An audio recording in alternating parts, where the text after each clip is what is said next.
Hare Krishna, Hare Krishna, Krishna,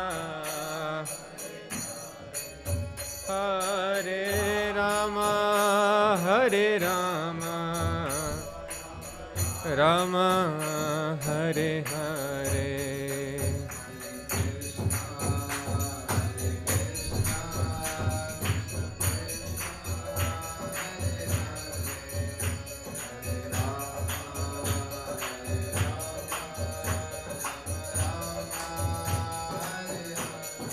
Hare Krishna, Krishna Krishna, Hare Hare,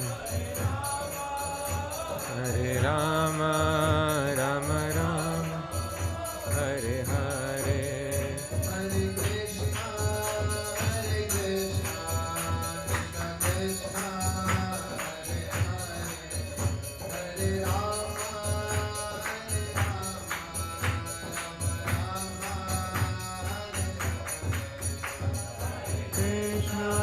Hare Krishna, Hare Krishna, Krishna Krishna, Hare Hare, Hare Rama, Hare Rama, Rama Rama, Hare Hare.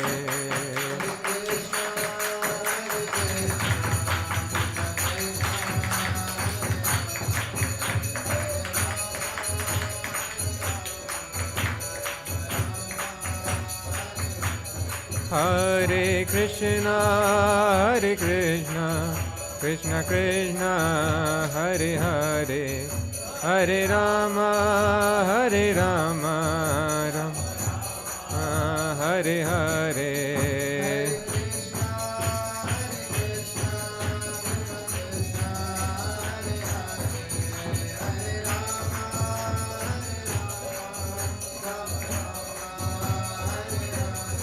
Hare Krishna, Hare Krishna, Krishna Krishna, Hare Hare, Hare Rama, Rama Rama Rama, Hare Hare.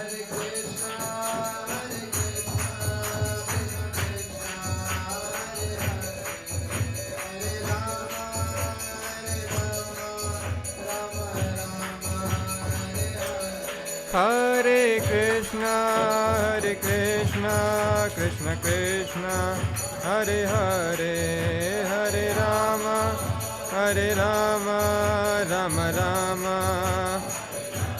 Hare Krishna, Hare Krishna, Krishna Krishna, Hare Rama, Hare Rama.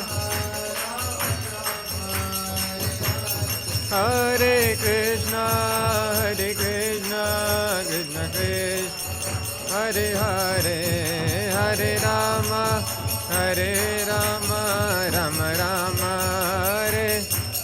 Hare Krishna, Hare Krishna, Krishna Krishna, Hare Hare, Hare Rama, Hare Rama, Rama Rama, Hare Hare.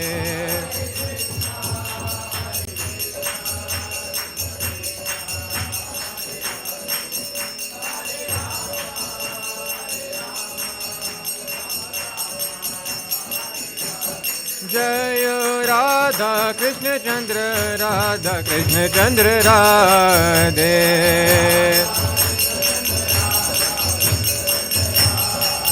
जय Krishna Balram Krishna Balaram, Krishna Balaram, Jai Ho Krishna Balaram.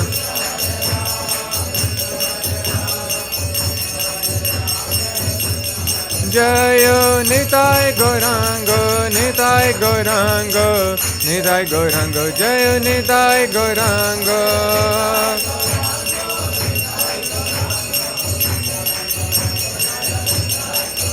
Jayo Prahlāda Narasimha, Prahlāda Narasimha, Prahlāda Narasimha, Jayo Sudarshana.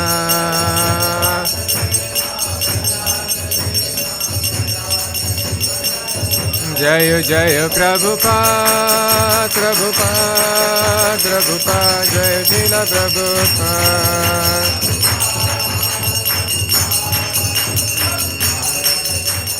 Jayo Jayo Gurudev, Gurudev, Gurudev, Jayo Srila Prabhupada.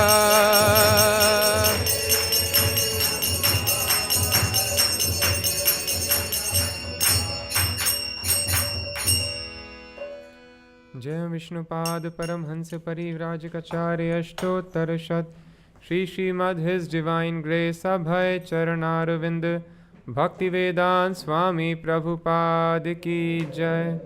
जय विष्णुपाद परमहंस नित्य लीला प्रविष्ट his divine grace भक्ति सिद्धांत सरस्वती ठाकुर महाराज की जय।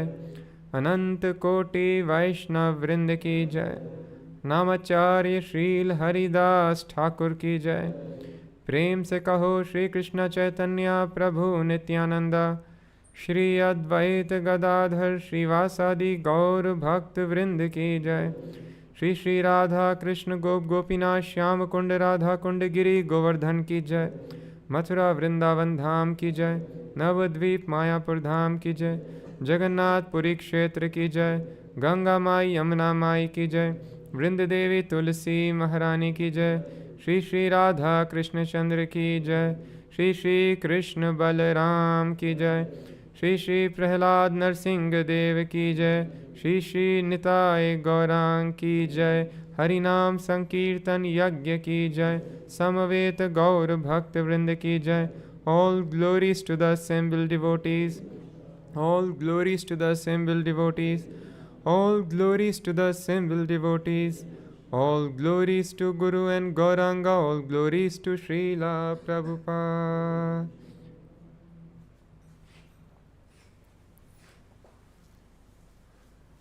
Om Namo Bhagavate Vasudevaya. Om Namo Bhagavate Vasudevaya. Om Namo Bhagavate Vasudevaya. Narayanam Namaskritya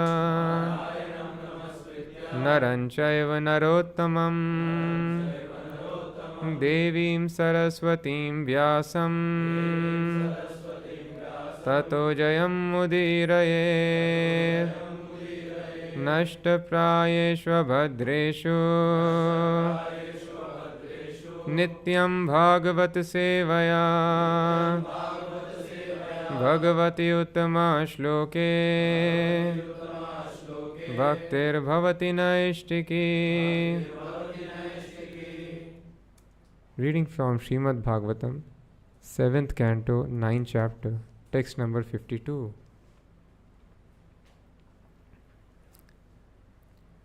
Shri Bhagavanu Vacha Prahlāda Bhadra Bhadram Te Prahlāda Bhadra Bhadram Te Prito Aham Te Asurottama Prito Ham Te Surottama Varam Ranishvabhimatam Varam Ranishvabhimatam Kama Puro Asmi Aham Nrinam कामपूरोऽस्म्यहं नृणाम् श्रीभगवानुवाच प्रहराद भद्रभद्रं ते प्रीतोऽहं ते सुरोत्तमा वरं वृणीष्वाभिमतम् कामपूरोऽस्म्यहं नृणाम्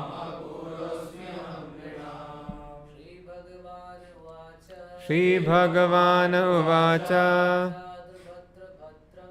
प्रहराद भद्रभद्रं ते प्रीतोऽहं ते सुरोत्तमा वरं वृणीष्वाभिमतम् कामपूरोऽस्म्यहं नृणाम् श्रीभगवान् उवाच प्रहराद भद्रभद्रं ते प्रीतोऽहं ते सुरोत्तमा वरं वृणीष्वाभिमतं कामपूरोऽस्म्यहं नृणाम् श्रीभगवान् उवाच प्रहराद भद्रभद्रं ते प्रीतोऽहं ते सुरोत्तमा वरं वृणीष्वाभिमतं कामपूरोऽस्म्यहं नृणाम् श्रीभगवानुवाच भद्रभद्रं ते प्रीतोऽहं ते सुरोत्तमा वरं वृणीष्वाभिमतं कामपूरोऽस्म्यहं नृणाम् श्रीभगवानुवाच The Supreme Personality of Godhead said,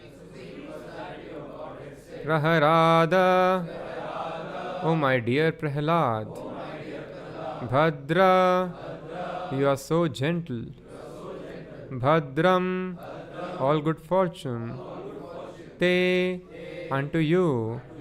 Pritaha, pleased. Aham, I am. Te, unto you. Asura Uttama, O best devotee in the family of Asuras, atheists. Varam, benediction. Vranishva, just ask from me. Abhimatam, desired. Kamapuraha, who fulfills everyone's desire. Asmi, am. Aham, I. Nrinam, of all men. Translation and purport by His Divine Grace A.C. Bhaktivedanta Swami Prabhupada. Translation. The Supreme Personality of Godhead said, My dear Prahlāda, most gentle one, best of the family of the Asuras, all good fortune unto you. I am very much pleased with you. It is my pastime to fulfill the desires of all living beings, and therefore you may ask from me any benediction that you desire to be fulfilled. Please repeat. The Supreme Personality of Godhead said, My dear Prahlāda, most gentle one, best of the family of the Asuras, all good fortune unto you. I am very much pleased with you. It is my pastime to fulfill the desires of all living beings, and therefore you may ask from me any benediction that you desire to be fulfilled. Purport. The Supreme Personality of Godhead is known as Bhakta Vatsala, the Supreme Personality who is very much affectionate to His devotees. It is not very extraordinary that the Lord offered his devotee all benedictions. The Supreme Personality of Godhead said, in effect, I fulfill the desires of everyone. Since you are my devotee, whatever you want for yourself will naturally be given. But if you pray for anyone else, that prayer also will be fulfilled. Thus, if we approach the Supreme Lord or his devotee, or if we are blessed by a devotee, naturally we will automatically achieve the benediction of the Supreme Lord. Yasya prasadat bhagavat prasadaha. Srila Vishwanath Chakravarti Thakur says that if one pleases the Vaishnava spiritual master, all of one's desires will be fulfilled. Thus ends the Bhaktivedanta purport. Om Ajnanatimirandhasya Jnananjanashalakaya Chakshurunmilitam Yena Tasmai Shri Gurave Namaha.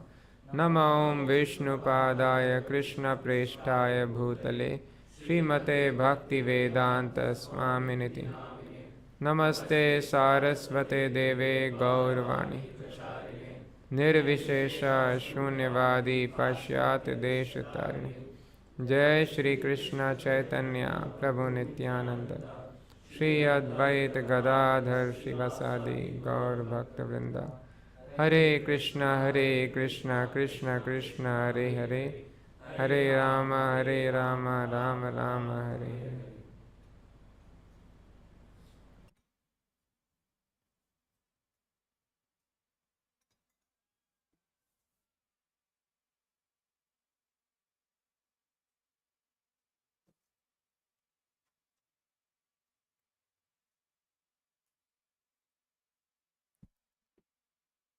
We saw in the previous verse how the Supreme Personality of Godhead, who is beyond all transcendent, beyond all material qualities, but is reservoir of all transcendental qualities, he became pleased very much with Prahlāda Mahārāja. Giving up his anger, transcendental anger, he spoke thus. So what Lord is speaking? Prahrād Bhadra Bhadram Te. Bhadra means you are so gentle, having all good qualities. So thus everyone is looking for good qualities. Good qualities are very much required in order to promote oneself to Sattvic platform, Shuddha Sattvic platform. So even goodness, if a person attains, it does not mean that is spiritual life, but that is very much favorable for spiritual life. Non-violence, simplicity, truthfulness, cleanliness, these are very good qualities. But qualities by themselves are having no spiritual value. They are still on the material platform. But they are essential, they are favorable because they help us to come to spiritual platform. That is why one must see that one is having all these qualities. So sometimes some people tell that your devotees chant very nicely, but they do not know how to behave. Like Subhradeep was asking yesterday that Prabhu, I have seen many people, because we are telling that we should not take meat. So many people are there who take meat but are good, they are peaceful. But others who are vegetarians, they fight like anything. So how do we understand? So yes, it's a good question many people ask. It's very genuine question.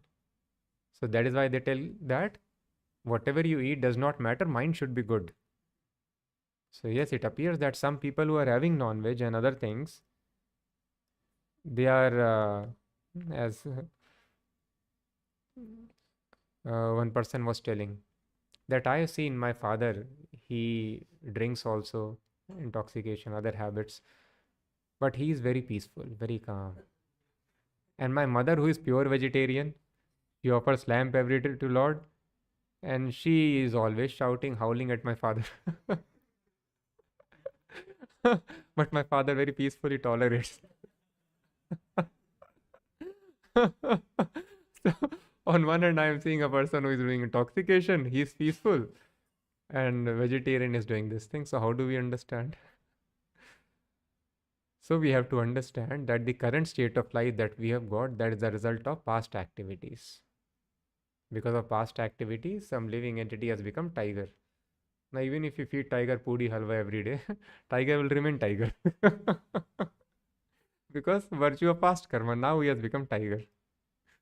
But if we can have pudi halwa prasadam, we eat meat, then we'll become tiger in next life. So thus, those people who are having vegetarian and displaying bad behavior, you feed them non-veg, they'll become much more violent, much more aggressive. Their machine is so aggressive that without meat they are behaving so aggressively. If you give them meat and alcohol, they will kill you.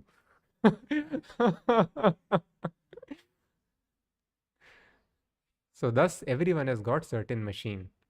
So intoxication, meat eating, onion, garlic, why we are prohibiting? Because it further pulls you down into Rajaguna and Tamaguna. So whatever you are displaying this behavior, if you feed these things, you will become more loose in your sense control, more aggressive. It will increase. And some people are naturally peaceful by dint of past karma. So now, if they further follow sattvic lifestyle, then they will evolve further into greater sattvaguna. But now a peaceful person, sattvic person degrades into meat eating and other things, then in next life he is going to become animal. So thus we should not see, as Krishna also has told in Bhagavad Gita, we cannot expect good behavior immediately. What is the shloka? Api che suduracharo bhajate mamananya bhak sadhu reva samantavya. So what is the definition of sadhu? Who is a devotee? He can do durachar. Yes, sadhu can be durachari also. Durachar means very bad behavior. Abominable, Prabhupada translates. Abominable behavior one can do. But bhajate maam ananya bhak. Why abominable behavior he is doing? He is worshipping Krishna also. Ananya bhak. But he should without any deviation engage in my service. Even though he is doing abominable behavior, sadhu reva samantavya, should be considered sadhu, saintly person. So one may question, why a person who is engaging in service of Krishna is doing abominable behavior also, durachar, bad character? Because this body follows certain laws. This body has got certain momentum. Because of habits, Prabhupada tells, he is not doing intentionally. If intentionally somebody is doing, then that is not sadhu. But because of past habits, the force is so strong, I cannot give it up immediately. What is the example? Great example, Bilva Mangal Thakur. So Bilva Mangal Thakur, very exalted devotee, he immediately, as soon as he heard the words of the prostitute, so much attachment you have for this body, if this attachment you have for Krishna, how nice your life would be. Immediately left, it struck him. Because he was on very advanced devotional platform previous life, he fell down. So it struck him immediately and he left his house. He left prostitute's house for Vrindavan, sannyas. But while he was going, again he started chasing another woman. Because the momentum is like that, senses get attracted. But then of course he realized his mistake and later he plucked out his eyes using the hairpin of same woman. That what is the use of these eyes which are deviating me? But let us not have blind eyes in the next Bhagavatam class. In Kali Yuga, the situation is very tough. We should not imitate such great personalities. In such a blind state, he was able to live for 700 years in Vrindavan. Krishna was coming and sitting next to him. So, very exalted personality. But yes, we should understand that the senses are having some momentum. So I am engaged in service of Krishna, that is in my hands thoroughly, but because of the momentum senses have got, Prabhupada tells, accidentally, because of past habits, a person can again commit mistakes. This is called durachar. Because of past habits, again he finds some bad association, some situation, he may commit mistake, fall down. But if he is engaging himself in service of Krishna, then he is sadhu. What kind of sadhu? Perfect sadhu. Not 70-80, he is 100% sadhu. Because he is engaging himself in service of Krishna. Just like nobody can criticize a person who is working in a big company. He might have been very poor, he could be coming from low income background, but nobody can criticize him now for being poor. Because he is working now, he is as good as rich. So we have to understand anybody who's engaged in service of Krishna, he is sadhu, he is a devotee, just a matter of time. That is why Krishna tells, Shipram bhavati dharmatma, shashvat shantim nigacchati. Shipram means very soon he'll become dharmatma, very, very purified. And he'll attain perfect peace. Just a matter of time. He has to stick to Krishna consciousness. Then other things will go away. But still it is important, Prabhupada tells, we should not become complacent and take this instruction for continuing our past habits. So if one is in this platform that some durachar is happening, so one should understand I am not yet on an advanced platform. On an advanced platform, durachar must stop. So that is why one must try to come to a platform where Shipram bhavati dharmatma shashvat shantim nigacchati, where we don't commit such mistakes anymore. So it is important to come to that platform. But we will attain that platform if we stick to Krishna consciousness, without any deviation if we serve Krishna. So that is why it is told, Yasyasti bhaktir bhagavatya kinchana sarvair gunais tatra samastate suraha. If we engage in service of Krishna, all good qualities, they come automatically. But good qualities must come. That is why many times when Prabhupada was initiating, and if he was initiating by post, Prabhupada would send 26 qualities of a devotee also. And Prabhupada wrote, one must see that we are developing these qualities within us. So thus it is very important that we develop those 26 qualities. And then when we are having nice qualities, which means we are on Sattvic platform, then on Sattvic platform, when we perform devotional service, evam prasanna manaso bhagavad bhakti yogataha, then knowledge, renunciation, everything it follows very nicely. We advance very fast. So thus one should see that one has become bhadram, one is developing good qualities. But initially it is okay. Any new person we cannot expect. But by following Krishna consciousness, I should see that those 26 qualities are manifest in my behavior or not. Thus, if you read these qualities, 26 qualities, many times the same word is used in little different way. Devotee is gentle, devotee is mild, devotee is tolerant, meek and humble, like this it is mentioned. So devotee is very, very gentle. So this gentle manly behavior is very much required, especially for preaching Krishna consciousness. So thus Prabhupada told, you have to conduct yourself also very nicely. Simply philosophy will not be sufficient. People will see your behavior. So thus we have to see that we develop good qualities, but we don't have to do anything artificial. Simply increase our Krishna consciousness. By that, all good qualities they come. Prito hamte surottama varam ranishvabhimatam. Now again, important instruction which Prabhupada is explaining here. So Narsingdev is asking Prahlāda Mahārāja, I wish to fulfill your desires.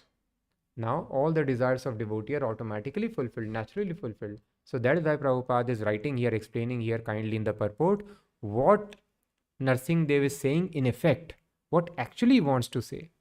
What is the need of asking devotee, what do you want? Whatever devotee wants, that will be fulfilled. Whatever materialists want, that also is fulfilled. And devotee, all the desires are satisfied.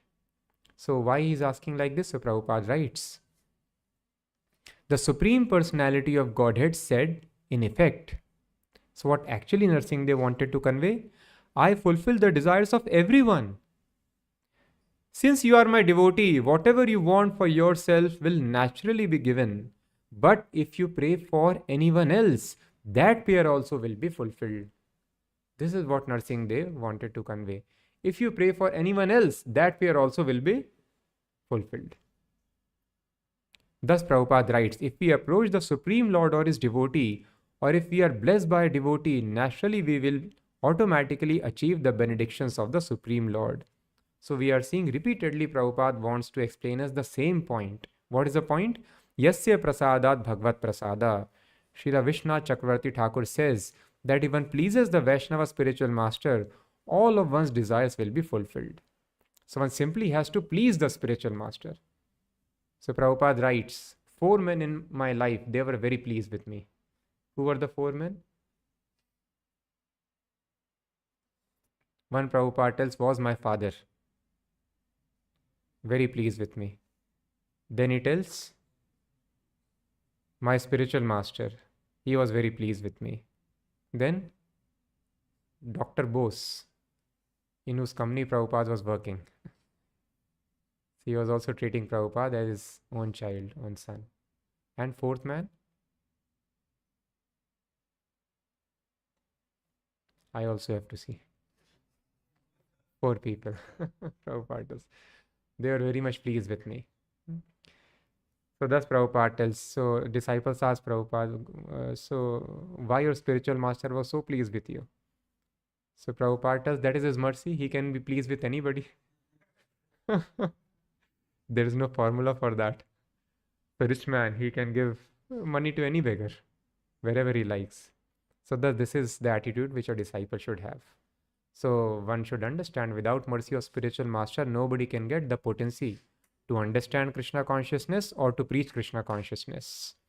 So if somebody is able to have extraordinary advancement in spiritual life, or whatever advancement in spiritual life, sometimes we become proud. And we become angry also in the community. That Prabhu, this person is not doing seva. This devotee does not do this thing nicely, behave nicely, or do seva. He is indulging in sense gratification, material greed. So we should understand, whatever understanding we have got in our life, that is only because of mercy. So very nicely Maharaj was explaining the other day in class. So somebody can wonder why so many books have been given. Huge Vedic literature. Simply Bhagavad Gita, Bhagavatam, it is difficult to finish. And after finishing, how to understand the conclusive understanding, how to understand everything, volumes of literatures. Even Srila Prabhupada has given us so many literatures. So how one is able to understand all these things? Just to study small things, small books, people study so much, invest so much of time, they go over again and again. How are we expected to assimilate this knowledge? So thus Maharaj explained, actually, that is the Jnani way of getting knowledge. What is Jnani way? Read over nicely, repeatedly, do research work, analyze, memorize. This is called Jnani way. Logically trying to understand. How do devotees understand spiritual knowledge? Tene Brahma Hridaya Adi Kavaye. It is revealed in the heart. So spiritual knowledge is revealed in the heart. Thus Prabhupada writes. So we should read very, very carefully in one purport of Bhagavad Gita. If you want to advance in material knowledge, that advancement depends on 2 things. Which are the 2 things? If you want to advance in material knowledge, we need 2 things. Which are 2 things? Yes.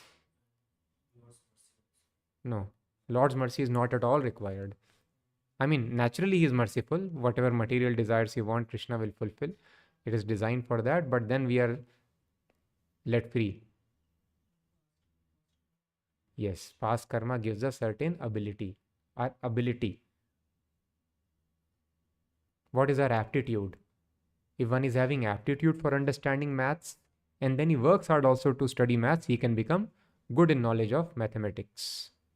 One is having aptitude for arts, he works hard to study arts, he will become good in arts. If one is not good in aptitude, if he works hard, nothing will happen. One is having aptitude, does not work hard, it will not happen. So 2 things are required. One should have capacity, and then one should work also. But in spiritual life, spiritual knowledge, Prabhupada explains, it just depends upon mercy of spiritual master. That's it. It just depends on mercy of spiritual master. So spiritual master is merciful, all realization will happen. And yasya prasadan na gati kutopi. If he is not pleased, then no realization can happen. This is explained in Bhagavatam also. When Yudhishthira Maharaj was greatly lamenting after the battle of Kurukshetra, that because of me, crores of people got massacred. He was not able to console himself because he was a gentleman. So he was very much disturbed. And nobody is able to console him.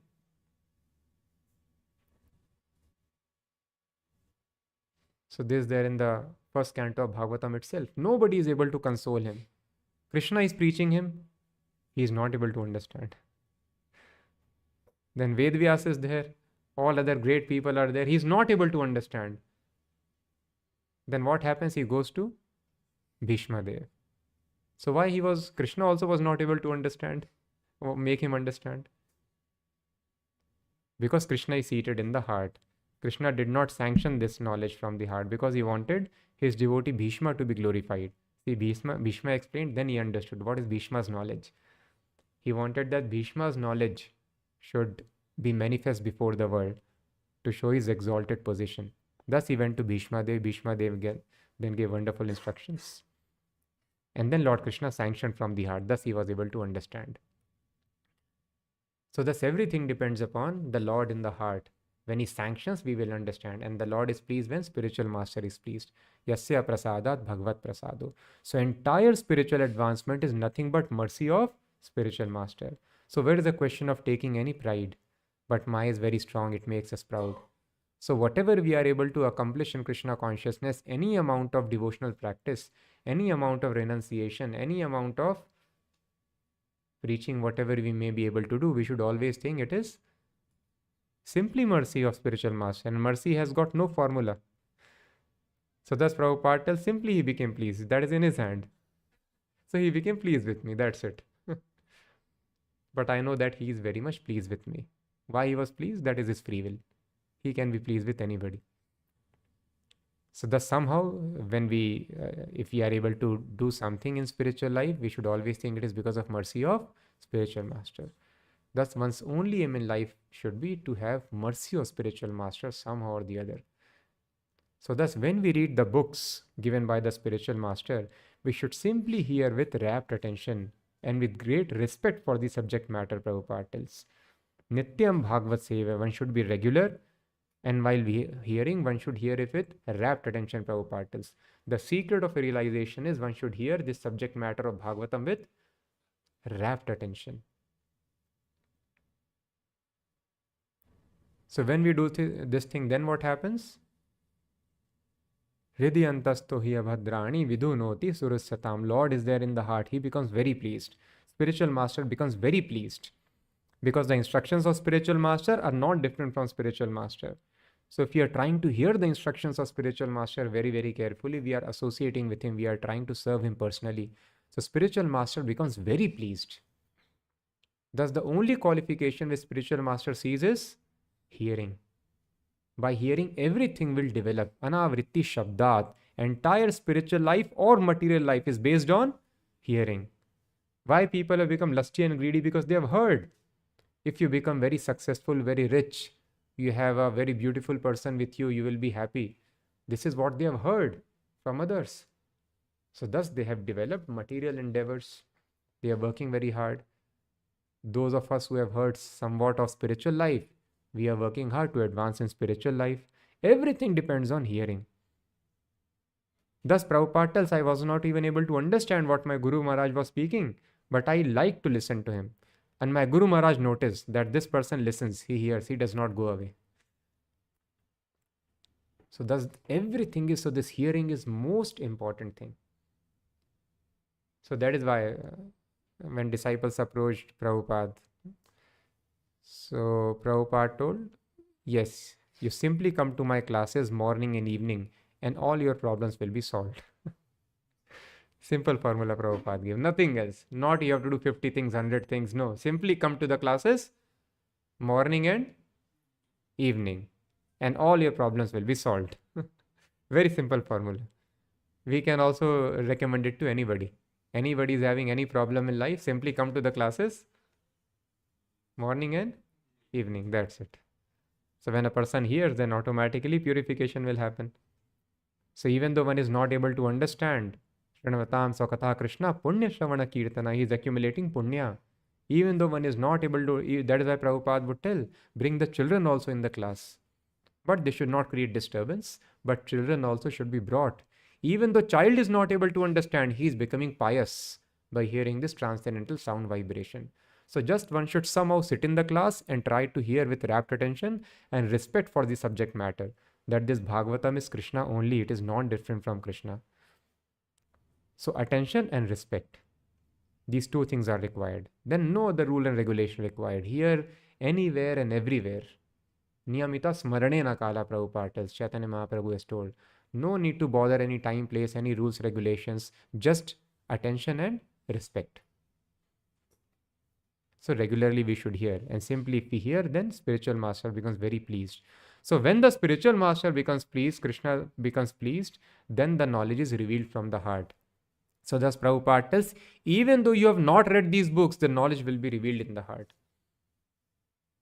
Of course, we should read, because that is the way spiritual master is pleased. But by reading books, we are not exactly trying to decipher some complex logic about the Supreme Personality of Godhead. We are just trying to please. Yes, we try to understand as far as our intelligence allows, because spiritual master has ordered that you read my book scrutinizingly. But it is not that our effort to analyze is giving us knowledge. No. Our only effort is to follow the instruction of spiritual master. My spiritual master has told you read scrutinizingly every day. So that is why I am trying to do that. So when I read book, my reading book is association with the spiritual master and Krishna. So to serve them, I am following this thing. Then it is not Jnana Yoga, it is pure Bhakti Yoga.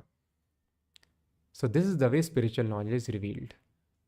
So it does not matter how much ever thick the books are, we are able to remember or not, memorize or not. We should try to keep it in our mind as far as possible. But by our sincerity, sincere endeavors, the spiritual knowledge is revealed in the heart. Mercy happens. So we will see one practical instance from Bhagavatam, how this principle was realized by a devotee, very intimate associate of Krishna. So friendship day is coming. So we'll hear something about it. The intimate friend of Krishna, Sudama Brahman. So there was a very nice Brahman friend of Lord Krishna. As a perfect Brahmana, he was very elevated in transcendental knowledge. So as a perfect Brahmana, he was very elevated in transcendental knowledge. And because of his advanced knowledge, he was not at all attached to material enjoyment. Therefore, he was very peaceful and had achieved supreme control over his senses. So, a very nice statement is mentioned here. So, because of his advanced knowledge, he was not at all attached to material enjoyment. And because he was not attached to material enjoyment, it is mentioned here, therefore he was very peaceful and had achieved supreme control over his senses. So anybody who is not attached to material enjoyment becomes very, very peaceful. So thus, if we see in our life, if we are having some disturbance, it is only because of material attachment. Only because of material attachment. He was not at all attached to material enjoyment. Therefore, he was very peaceful. There is no other cause of disturbance in life but attachment to material enjoyment. So thus sometimes the devotees are also disturbed and they tell that, Prabhu, I am doing so many things. Oh, 16 rounds कर रहे हैं और क्या करें, मंगला आरती कर रहे हैं. We take only prasadam. लेकिन साथ साथ में रगड़ के काम भी करते हैं. Then, so it is mentioned here. So Prabhupada has mentioned so many times we have to do two things simultaneously. Which two things? Yes, we have to engage in service of Krishna. At the same time, we have to practice material detachment also. Both Gyan, Vairagya. Vairagya is very much required. Otherwise, the anchor is still down. So if the anchor is down, boat will not move. Boat will move around the anchor. So our spiritual life will also revolve around our material anchors. So thus pulling the anchor is also very much required. We should practice both. Service of Krishna, at the same time, material detachment is required. So if we are having material attachment, whatever we do, positive Krishna, that will obviously going to help, but it will take long time, Prabhupada tells. If you simply chant Hare Krishna, can we advance without following regulative principles? Prabhupada told yes, but it may take very, very long time. But if you follow regulative principles also, then in this life you are perfect. Otherwise, it will take many lives. Advancement will happen.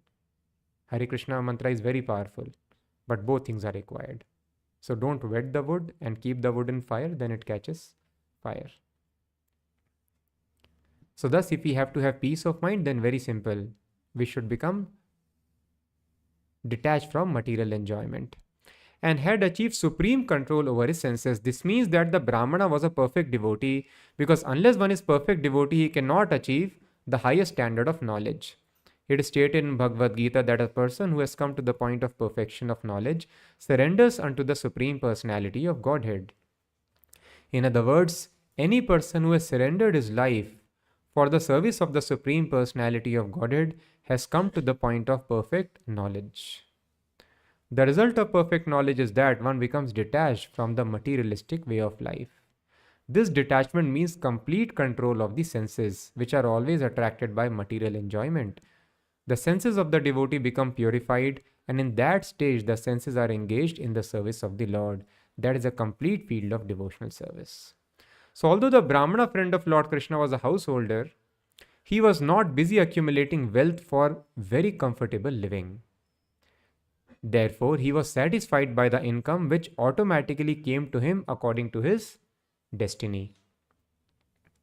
He was not busy accumulating wealth for very comfortable living. He was satisfied with whatever would come from his destiny.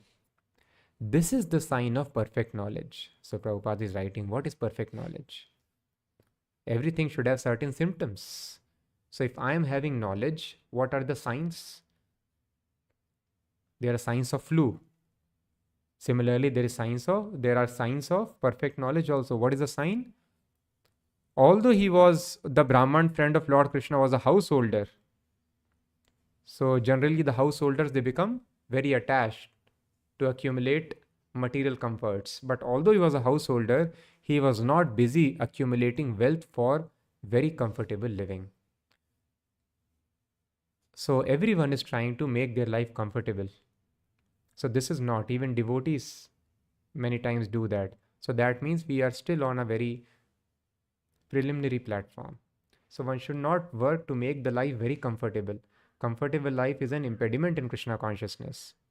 So thus it is being explained in Bhagavatam. Lord Rishabdev, who is incarnation of Krishna, he showed his material pastimes when he came here. And he showed how by renunciation, by executing Krishna consciousness, one gets all the Yog Siddhis also. What is Yog Siddhi? Smaller than the smallest, greater than the greatest. Achieving anything what is there in the worlds. Yogi can enter into others' bodies and control them. When Yogi's body has become old, he can enter into any other youthful body and use that body. One can control any other person. One can take any form which is desired. So these are some of the wonderful siddhis which yogis acquire. So Rishabdev in his pastime showed how by executing Krishna consciousness, all the siddhis they developed automatically. So material riches, transcendental knowledge, yoga siddhis, everything automatically follows a devotee also. But then Shukdev Goswami explained Rishabdev rejected all these siddhis. So Parikshit Maharaj asked, why did he reject? Because a devotee need not reject. He uses everything for Krishna. So devotee, if he is poor, it is okay. If devotee gets some wealth, he will use that wealth also in the service of Krishna. So it is a very intelligent question, right?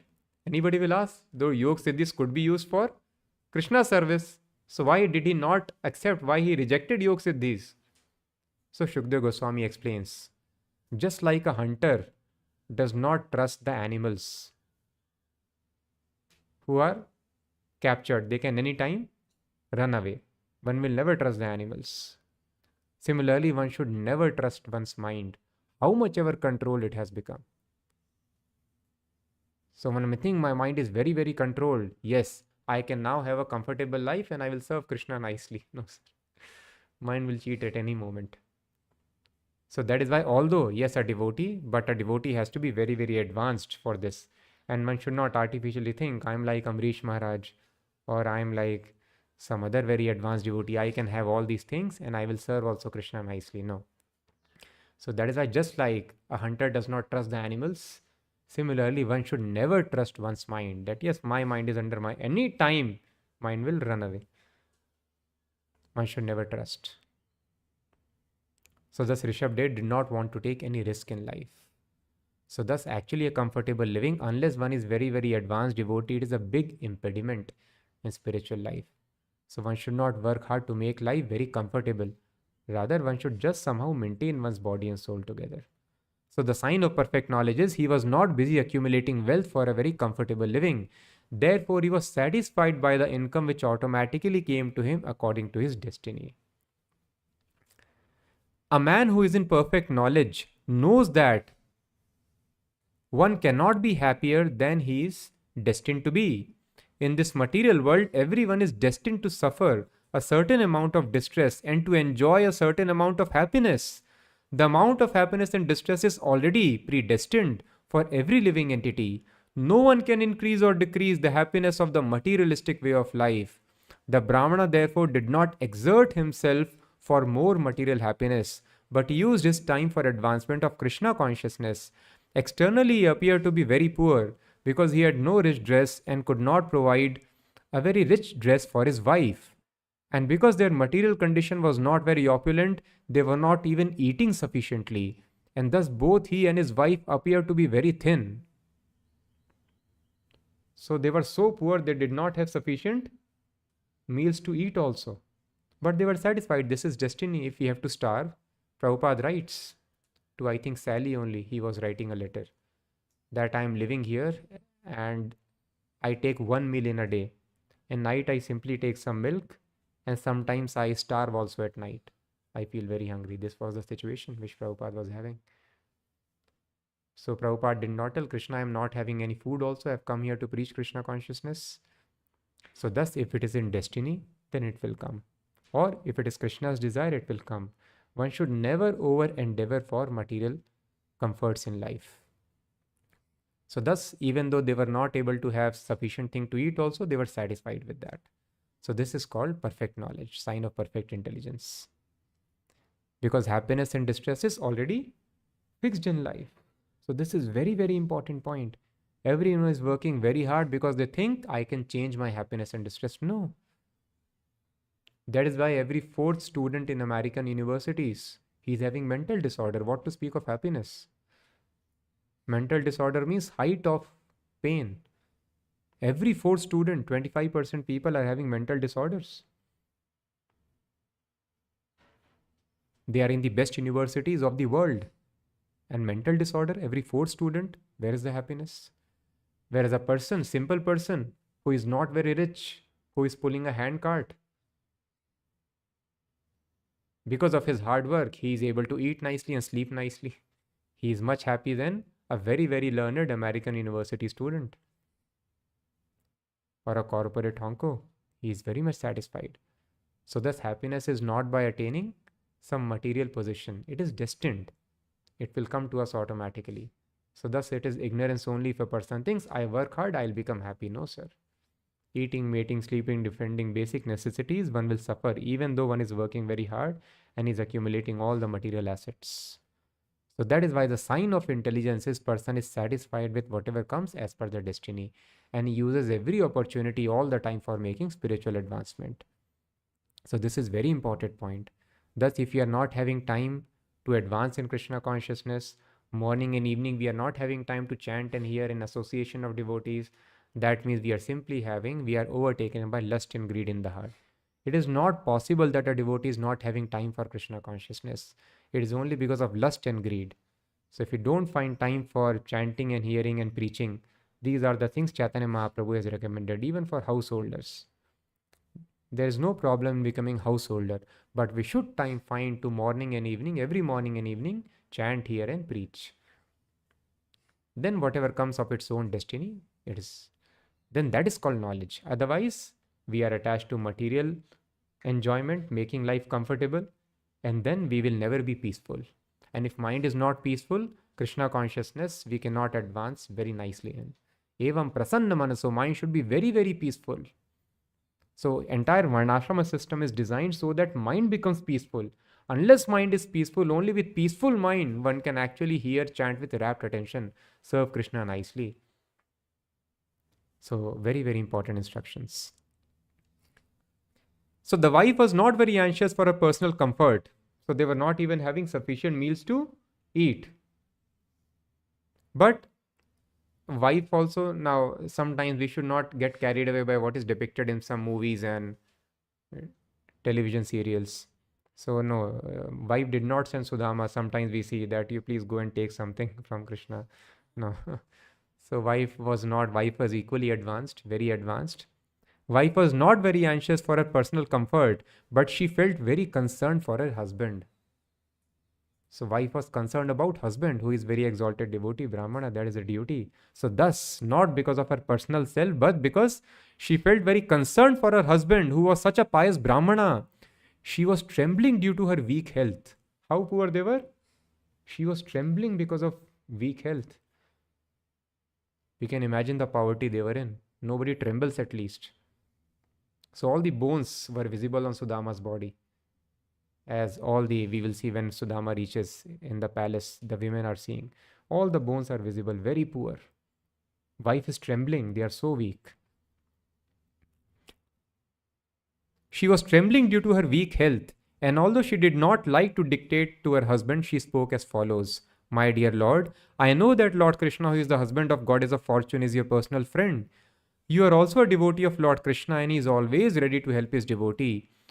Even if you think that you are not rendering any devotional service to the Lord, still you are surrendered to him, and the Lord is the protector of the surrendered soul. Moreover, I know that Lord Krishna is the ideal personality of Vedic culture.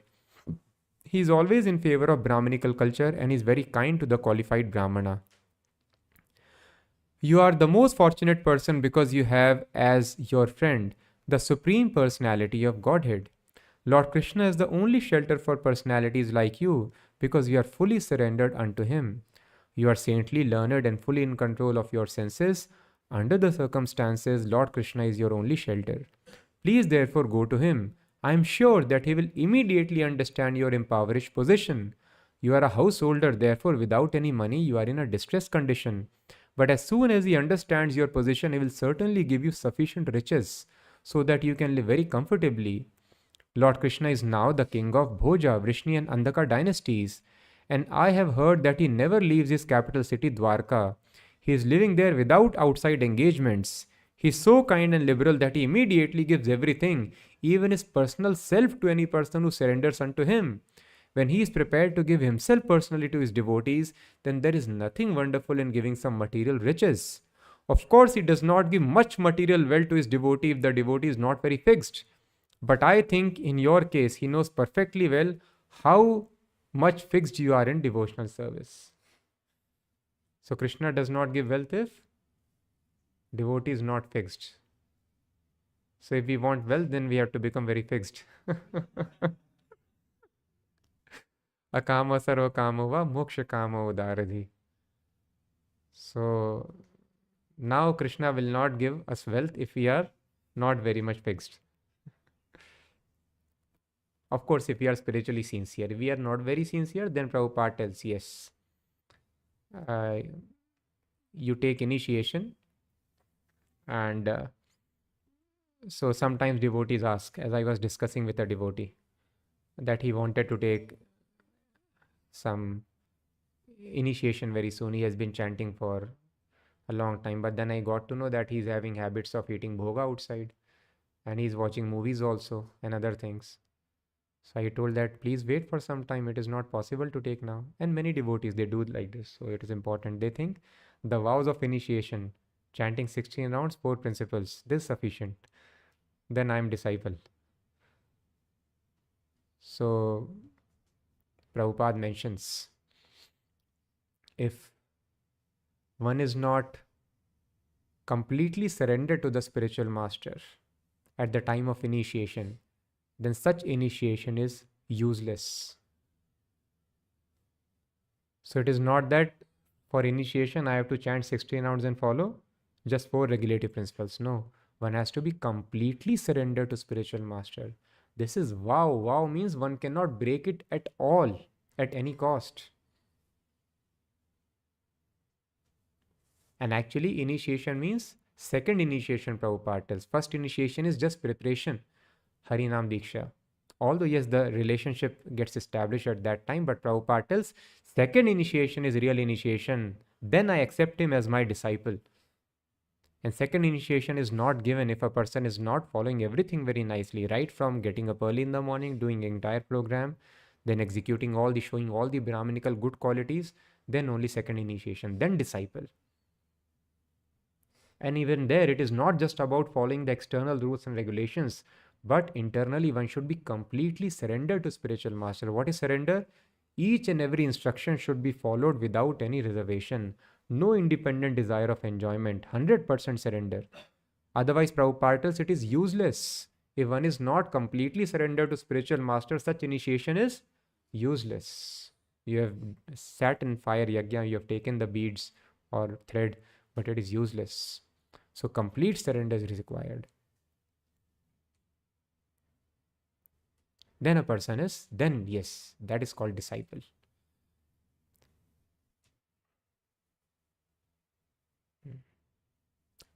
So thus Prabhupada tells, if we are not surrendered, then what will happen? If we take initiation, then we'll get material riches, Prabhupada tells. Because we have got Harinam. So Harinam is so potent, you chant and then yes, wealth will come, material success will come. So all the other things will come. We can get material comforts by chanting Hare Krishna. But unless we are completely surrendered, spiritual advancement we will not get. So that is why sometimes the devotees, they prosper materially. They become famous, they become recognized in society, they become wealthy also. And as we were discussing previously, Prabhupada mentions,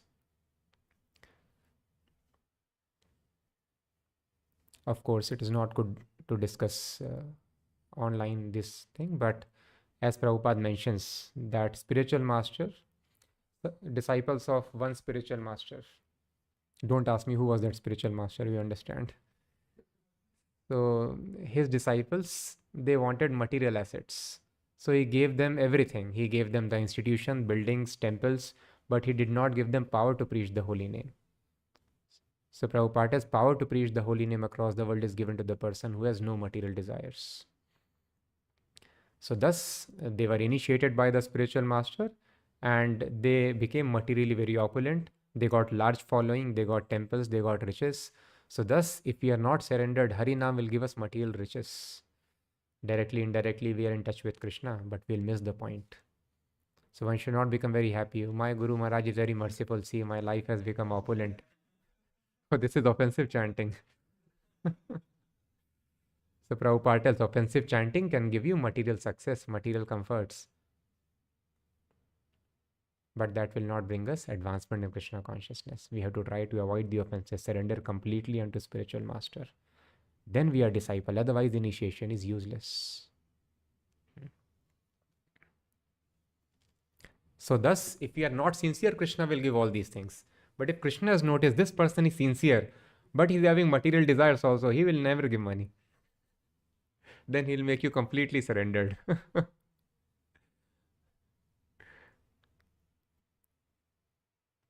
Of course, he does not give much material wealth to the devotee if the devotee is not very fixed.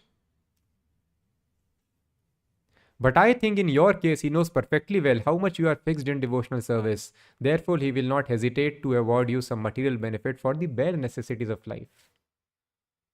Then Sudama reaches the palace. It was not easy to reach Krishna, Dwarka, fortified and many huge armies there around him. But Brahmanas were allowed to meet. Because everyone will go to meet. No? Krishna is there. So they were not allowed. In Nectar of Devotion, it is mentioned that what is the situation in Dwarka?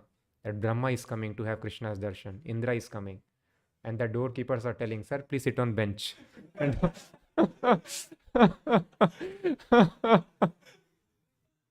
then Indra is glorifying Krishna with various prayers. So doormen are telling to Indra, sir, please do not create any noise. Sit silently over here.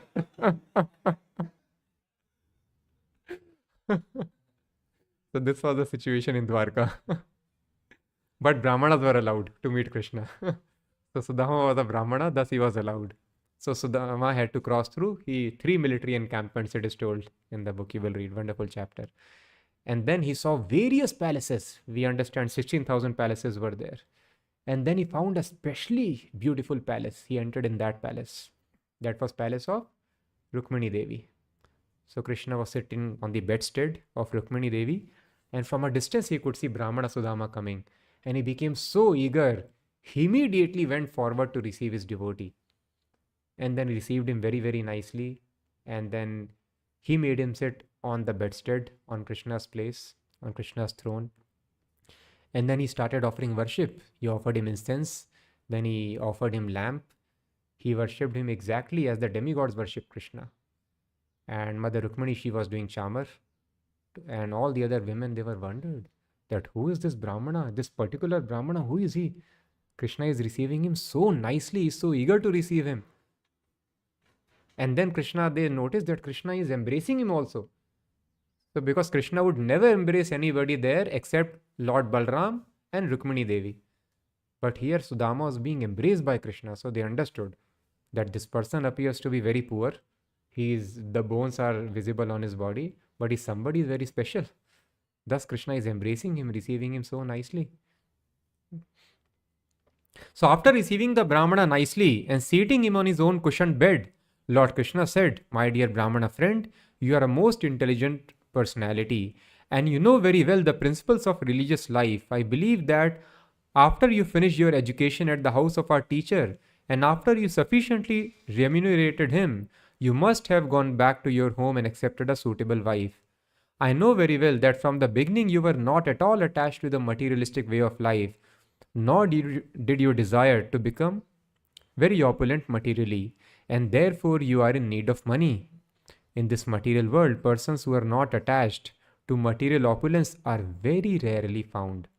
Such unattached persons haven't the least desire to accumulate wealth and prosperity for sense gratification.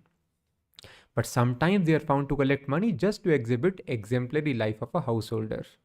They show how by proper distribution of wealth one can become an ideal householder and at the same time become a great devotee. Such ideal householders are considered followers of my footsteps. I hope, my dear Brahman friend, you remember all those days of our school life when both you and I were living together at the boarding house. Actually, whatever knowledge both you and I received in our life was accumulated in our student life." Then Krishna, you can read very nicely, Krishna recollects what they were doing. Then the important thing Krishna mentions. Krishna continued to talk with his Brahmana friend. "My dear friend, I think you remember our activities during the days when we were living as students. You may remember that once we went to collect fuel from the forest on the order of Guru's wife. While we were collecting the dried wood, we by chance entered the dense forest and became lost. There was an unexpected dust storm and then clouds and lightning in the sky and the explosive sound of thunder. Then sunset came and we were lost in the dark jungle. After this, there was severe rainfall. The whole ground was overflooded with water. And we could not trace out the way to return to our Guru's ashram. You may remember that the heavy rainfall, it was not actually rainfall, but a sort of devastation. On the account of dust storm and the heavy rain, we began to feel greatly pained, and in whichever direction we turned, we were bewildered. In that distressed condition, we took each other's hand and tried to find our way out. We passed the whole night in that way, and early in the morning, when our absence became known to our Gurudev, he sent his other disciples to search us out. He also came with them, and when they reached us in the jungle, they found us to be very distressed. With great compassion, our Gurudev said, "My dear boys, it is very wonderful that you have suffered so much trouble for me. Everyone likes to take care of his body as the first consideration, but you are so good and faithful to your Guru that without caring for bodily comforts, you have taken so much trouble for me. I am also glad to see that bona fide students like you will undergo any kind of trouble for the satisfaction of the spiritual master. That is the way for a bona fide disciple to become free from his debt to the spiritual master." So if we take service from anybody, then we are indebted to them. We are indebted to parents, we are indebted to ancestors, indebted to devatas, demigods, indebted to general living entities. We are indebted to so many sages. So we have got debt to so many living entities. And the debt to spiritual master is the greatest because he takes us to Krishna and eternal life. So how one can settle the debt to spiritual master? Here Sandipni Muni told, that is the way for a bona fide disciple to become free. I am glad to see that bona fide students like you will undergo any kind of trouble for the satisfaction of spiritual master. That is the way for bona fide disciple to become free from his debt to the spiritual master. It is the duty of the disciple to dedicate his life to the service of the spiritual master. My dear best of the twice born, I am greatly pleased by your action and I bless you. May all your desires and ambitions be fulfilled. May the understanding of the Vedas which you have learned from me always continue to remain within your memory, so that at every moment you can remember the teachings of the Vedas and quote their instructions without difficulty. Thus you will never be disappointed in this life or in the next. Krishna continued, my dear friend, you may remember that many such incidents occurred while we were in the ashram of our spiritual master. Both of us can realize that without the blessings of the spiritual master, no one can be happy. By the mercy of the spiritual master and by his blessings, one can achieve peace and prosperity and be able to fulfill the mission of human life. So the spiritual master blessed, the instructions which you have heard from me, may they always remain in your memory. May you always not just remember them and quote them whenever it is required. So thus, if we have to always, so all the mistakes happen because of ignorance, forgetfulness. So how do we realize and then we forget, again come into confusion. So how to always keep ourselves in Krishna consciousness on the platform of realization, free from doubts? It can happen only when the spiritual master is pleased. Vidyate hridaya granthis chhidyante sarva sanshayaha. All the sanshaya, all the doubts are removed. Prabhupada tells, now we are preaching you are not the body, but people are doubtful. So all these doubts are removed when spiritual master is pleased. Sarva sanshayaha. Vidyante hridaya granthi, the knot in the heart, material attraction is let loose. It is broken into pieces by the mercy of spiritual master. So thus, if we have to realize the Vedic knowledge, we have to take discomfort. This is very, very important. Why spiritual master became very pleased? Why he gave the benediction? Because they took discomfort for the spiritual master. So thus, this is the way for satisfying. So thus, Prabhupada tells, if at all you feel indebted to me, you should preach vigorously like me. That is the only way to repay the debt to the spiritual master. Although it can never be repaid, but the spiritual master is very much pleased by such an attitude of the disciple. Thus repeatedly over and over Prabhupada is telling us the same thing. Yasya prasadat, by mercy of spiritual master, that is a success. That is how we understand Vedic knowledge. That is how we get detachment. That is how thus we are very, very peaceful and happy in material life. So thus we should have firm faith in the Vedas. The Vedas are telling, as soon as we take birth, Deh yogena dehinam. So the happiness and distress associated with the body is fixed. So why we are not able to take out time? We should take out time. Morning and evenings we have no business but just to chant and hear in the association of devotees very, very peacefully without anxiety, and then preach this knowledge to others. So one should not artificially try to work hard to increase the comforts of life, because that is anyway destined. If it is destined, we may remain poor, we have to remain poor. We have to suffer. If it is destined that we have to enjoy, we will enjoy. So one should remain satisfied and try to please Krishna very, very nicely. Try to preach Prabhupada tells as vigorously as me. That is the way to settle my debt. That is the way Prabhupada will be pleased. So very, very instructive incident. In this way, we can also try to satisfy our spiritual master and thus have advanced realizations in life. So we will end. Any questions? Yes. When we take Diksha, it is almost as good as next birth. The Guru takes all the sins of the disciples. So we can observe that even after initiation, we have the propensity of the lust of the previous practices. So if Guru is absorbing all the sins, how the propensity is still living? How to understand? Very good question. So one Mataji asked Prabhupada that, Prabhupada, we have taken initiation, but it doesn't like we have become liberated. So Prabhupada smiled and explained. So it is just like the fan is moving. So the power has been turned off. So now the fan is liberated. Liberated means now fan is not being controlled. But still the fan is moving. Why fan is moving? Not because somebody is controlling electric power or it is being controlled. The fan is still moving because of past momentum. It is liberated. So fan is moving if somebody is controlling it, regulating it. Otherwise, fan can move on its own momentum also. So now whatever actions, behaviors we see in our body, which persist for some time, it is because of momentum which the body has acquired. But we are actually liberated. At the time of initiation, of course, initiation should not be just sitting in the fire sacrifice, and that Prabhupada tells it is useless. If the disciple is completely surrendered, Prabhupada tells, then the material body cracks apart and the disciple gets otherwise it will take time. So if a disciple is completely surrendered to the spiritual master, then immediately the disciple is liberated. He is free. All the karma is zero immediately. But one may still feel that is because of not karma. One is free from the effects of the past karma. Otherwise, the karmis are strictly under the control of karma. As per their karma, they'll become happy, they'll become distressed. That person has become completely liberated. Karma is having no influence at all. Whatever is there, lust, anger, greed we are displaying, that is momentum. In course of time, it will stop. Yes. Just we see that We'll come back so that everybody at least can ask one question.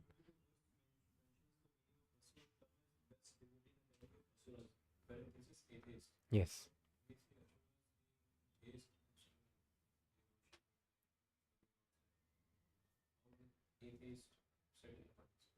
Yes. So the question being asked is, Prahlāda Mahārāja is being addressed as Asura. So Asura means atheist, it is being told here. But we see that Asuras are not atheists. Rather, most of them are devotees. They worship very nicely, and they worship very, very ardently. Hiranyakashipu Asura, he was worshipping Brahma very nicely. And Lord Shiva is being worshipped by many, many Asuras. So rather, Asuras are very ardent believers.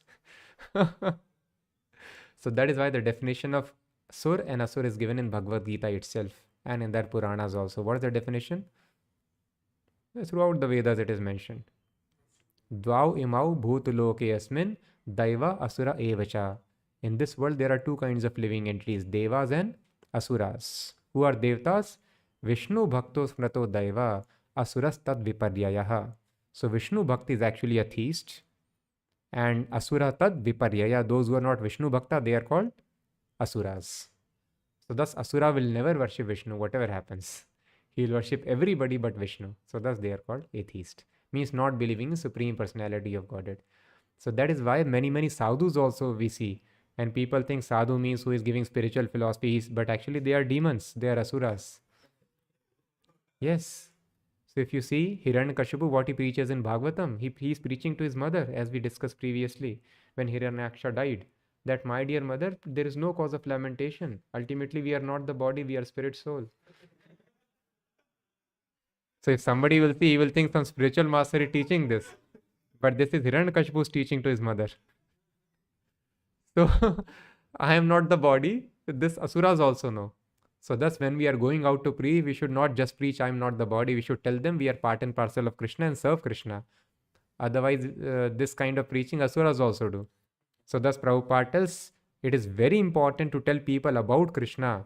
That is the meaning of, if we don't tell people about, so sometimes devotees who are not very advanced, then if we don't follow regulations, rules and regulations nicely, we will also be preaching moral philosophy.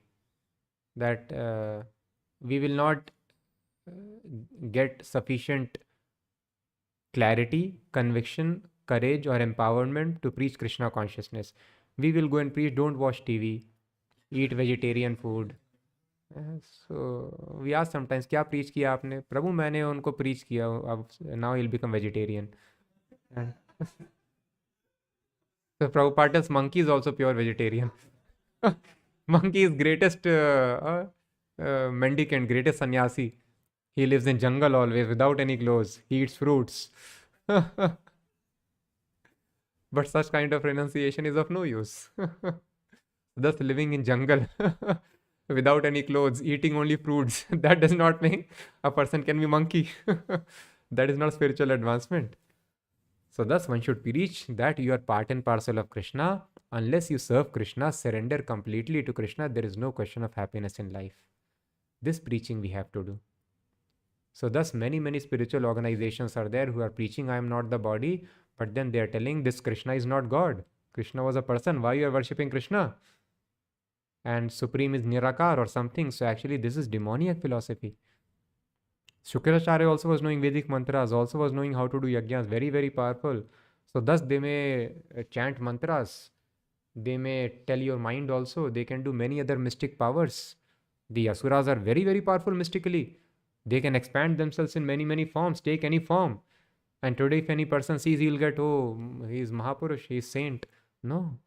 So all the mystic powers, Vedic mantras, Asuras also know very nicely. They are very expert. They may be very charitable also, but ultimately they are Asuras. Anybody, a Don can be very charitable. He will take care of his family also very nicely. But he does not give money to government properly. He does smuggling. So he'll be put into jail. He will always remain in anxiety and he'll be put into jail. So thus one can do everything nicely, but if one is not a devotee of Krishna, then Asur. Other question? Yes.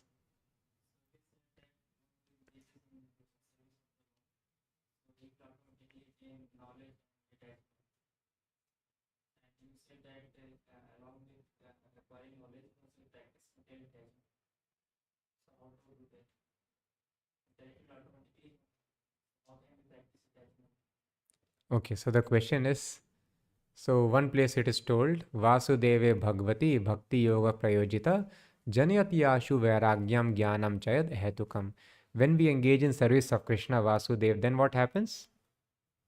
Jnana and Vairagya, detachment, comes automatically. So here in one place we are telling it will come automatically if you engage in service of Krishna. And on one place we are telling that we should practice detachment. So detachment will come by bhakti, or we should practice detachment to get bhakti. What is supposed to be done? So thus Prabhupada tells, God helps those who help themselves. God helps those who help themselves. So thus if we practice detachment, then by doing bhakti, detachment will come. Otherwise, as we discussed, we don't practice detachment, then material opulence we'll also get by bhakti. So that is not pure bhakti.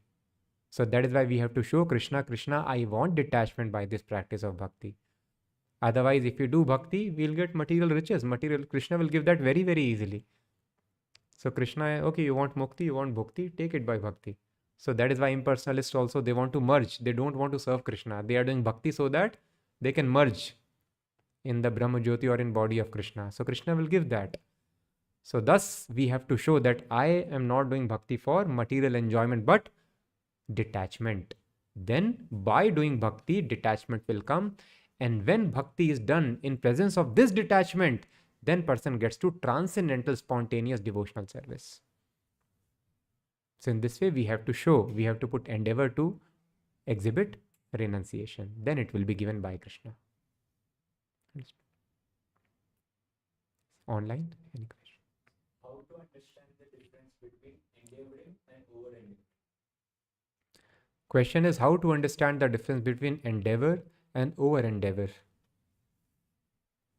So when we do endeavor as per the rules and regulations given by the spiritual master, that is called regulated endeavor. And if we violate it, that is called over-endeavor. So standard thing is, our entire spiritual life is divided into two main segments, that is sadhana and seva. And there has to be a balance between both sadhana and seva. Now what is the balance Prabhupada has given? That you engage in service of Krishna in this manner and you do your sadhana, your chanting, hearing in this manner. So chanting of 16 rounds is important, morning program is important, evening program is important, honoring only Krishna Prasadam is important. I have no time, I cannot offer to Krishna, then that is over-endeavor. I have no time that I cannot attend morning or evening program, that is over-endeavor. I have no time, I am so much doing book distribution, making garlands for Krishna. I have no time to chant my rounds, that is over-endeavor. Or suppose we are not full-time into temple, we are outside, we are working in our jobs, then Prabhupada has mentioned very clearly that work maximum 8 hours, not more than that. More than 8 hours we are putting, then that is over endeavor. In this way we can understand. How to conquer sleep while chanting and in the lecture, Śrīmad-Bhāgavatam lecture. So again, so the question is, how do we conquer sleep while doing spiritual practices? And especially while Bhagavatam, hearing Bhagavatam, or while chanting, how do we do it? So again, mercy of Krishna is required. And again, this mercy will happen when we help. God helps those who help themselves. So we can see what we can do to avoid this sleep. So over this, our life should be regulated. So that is why we should, first thing is we should try to sleep early at night. If we are early at night, then we will be getting up automatically in the morning without any alarm also. So try to sleep early. And it is very important to have light meal at night. If you eat very heavily at night, then it is difficult. We will feel very sleepy in the morning. So have very light meal at night and then sleep early, have sufficient rest so that we are fresh. So if we take care of these things, then mostly we'll feel fresh in the morning. We'll be able to execute it nicely. And still, sometimes because practically sometimes we get tired in our services. Circumstances are not completely in our control. So that time, Prabhupada tells, when you are tired, you walk and chant. And Prabhupada gave, because he is Acharya, so he presents his own example. Prabhupada tells, so you have seen me, I also walk and chant. So similarly, when you feel tired, one disciple, because he was dozing off, so when we realize I am tired, the sleep is coming, then we can get up and then we can walk and chant. So in this way, or you can wash your face and you can again come back and chant. So in this way, we should put efforts. So first of all, our tongue should be controlled. Sleep will be controlled first when tongue is controlled. Without controlling eating, we cannot control our sleep. This is a very important point. So first, control eating, control the tongue. Eat very simple, light food at night. Has sufficient rest. And in this way, when body is fine, there are good chances we'll be awake. How to become a full-time brahmachari? What is the qualification? Qualification is very good. The question is how to become full-time brahmachari. What is the qualification? So the qualification is we should have developed this attitude. Krishna karma kaile, sarva karma krit hoy. This shraddha should be there. Simply if I serve Krishna, all my duties, everything is fulfilled. One should be completely surrendered. There should be no independent desire that I want to do this kind of service for Krishna. I want to have this kind of prasadam. Let me, Prabhu, serve in South Indian temple. I want idli and dosa prasadam. So I can eat anything. I can sleep anywhere. I can do any kind of service. I can wear any kind of dress. I can wear saffron. I can wear white. I can wear civil clothes, shirts and pants. I can do anything. In other words, one should be completely surrendered. One should not have any independent desire. Then such person is qualified to become brahmachari. Otherwise, we can try to follow from outside. What are the list of qualifications for getting second initiation from Prabhupada? What are the list of qualifications for getting second initiation from Prabhupada? So all the Brahminical qualifications, Brahminical qualities which we see, following the especially our morning and evening program very, very nicely, following the 4 regulative principles very strictly, then we can take second initiation. If we are violent, or sometimes we speak something wrong, but for Krishna's service, is it called durachara? Sometimes if we are violent or we speak something wrong for Krishna's service, is it durachar? So yes, violence is not bad. Arjuna killed for Krishna, but usually devotees are very peaceful. Sattvic attitude is required. So unless it is required for serving Krishna, devotee is peaceful. Devotee does not become angry. If somebody is not behaving with me, I become violent. This is not good. Somebody is not able to do devotional service properly. New person, I become intolerant. That is not nice. So thus, violence has to be practiced under guidance of devotees very, very carefully. Otherwise, we will also end up being a bunch of fanatics like many people are. But otherwise, if required, then devotee can kill lakhs of people. And Prabhupada mentioned Arjuna killed his own relatives. This is called Krishna consciousness. That devotee can kill his relatives also. This is called complete surrender. So yes, for a devotee, for service of Krishna, devotee can exhibit any amount of violence. Lord Hanuman, exemplary violence, burned the entire city down. So thus violence is not prohibited, but usually devotee is very peaceful unless it is required for service of Krishna.